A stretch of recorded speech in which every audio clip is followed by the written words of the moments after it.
Are strategic bombers still relevant in the age of drones? In a dramatic escalation of its long-range warfare tactics, Ukraine recently launched a successful drone offensive targeting several key Russian air bases. Among the casualties were Russia's prized strategic assets, heavy, long-range bombers like the Tu-95.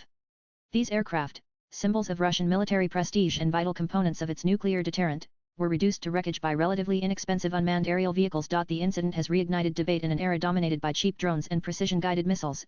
Do strategic bombers, often described as flying fortresses, still matter? Strategic bombers have long been the aerial equivalent of aircraft carriers, power projection platforms meant not just to fight wars, but to prevent them.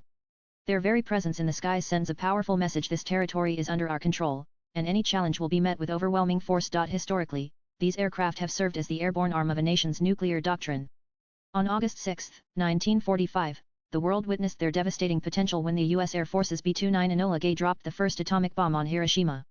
The B-29 had a range of nearly 6,000 kilometers and could carry over 9 tons of payload, unprecedented at the time. Since then, bombers have formed one leg of the nuclear triad, alongside land-based ICBMs and submarine-launched ballistic missiles (SLBMs). Despite advances in missile technology, strategic bombers remain indispensable.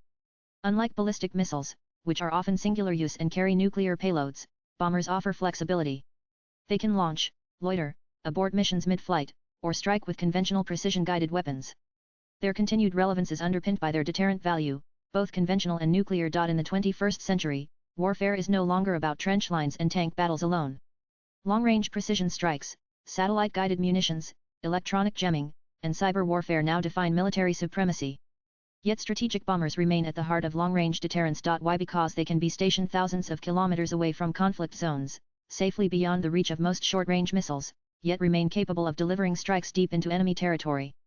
Unlike fighter jets, which require proximity and airbase support, strategic bombers operate from distant, secure bases, often impervious to immediate retaliation. They are also uniquely suited for today's threat matrix. In a potential war, adversaries like China and Russia are expected to saturate U.S. bases and aircraft carriers in the Indo-Pacific with cruise and ballistic missiles. This raises the vulnerability of tactical aircraft and ships. But strategic bombers, flying from distant continents, would likely remain untouched and ready to respond. Modern bombers are no longer just nuclear delivery systems. The US B-2 Spirit and the upcoming B-21 Raider, Russia's Tu-160 Blackjack, and China's under-development H-20 are stealth platforms designed for multi-domain warfare. Capable of carrying hypersonic missiles, electronic warfare pods, and long-range cruise missiles, these aircraft are force multipliers. Moreover, they offer the kind of psychological impact that missiles can't. As Italian air power theorist Giulio Douarhet once said, it is now possible to penetrate deep behind enemy lines without even breaking them.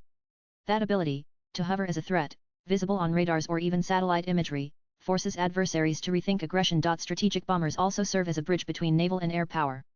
Equipped with anti-ship cruise missiles, they can track and destroy enemy warships far beyond the horizon, a role increasingly relevant as global powers pivot toward Indo-Pacific maritime confrontations. And today, only 3 nations maintain active fleets of strategic bombers, each using them as a cornerstone of their defense doctrine. As in India, though a rising military power, does not operate strategic bombers. Its 130 Jaguar aircraft serve as nuclear-capable fighter bombers but lack the range and payload of true strategic bombers. Even as drone warfare evolves and hypersonic missiles begin to dominate headlines, strategic bombers are adapting, not fading. Their long loiter time, versatility in armaments, and role in multi-theater command structures make them indispensable. Swipe left for next video. Emerging platforms like the B-21 Raider promise a future where bombers are harder to detect, quicker to deploy, and even more precise in execution. In essence, they are evolving from Cold War relics to ultra-modern sentinels of the sky. The drone attacks on Russian airbases proved that no platform is invulnerable. But strategic bombers are far from obsolete. They are evolving faster than the threats around them. Latest blogs.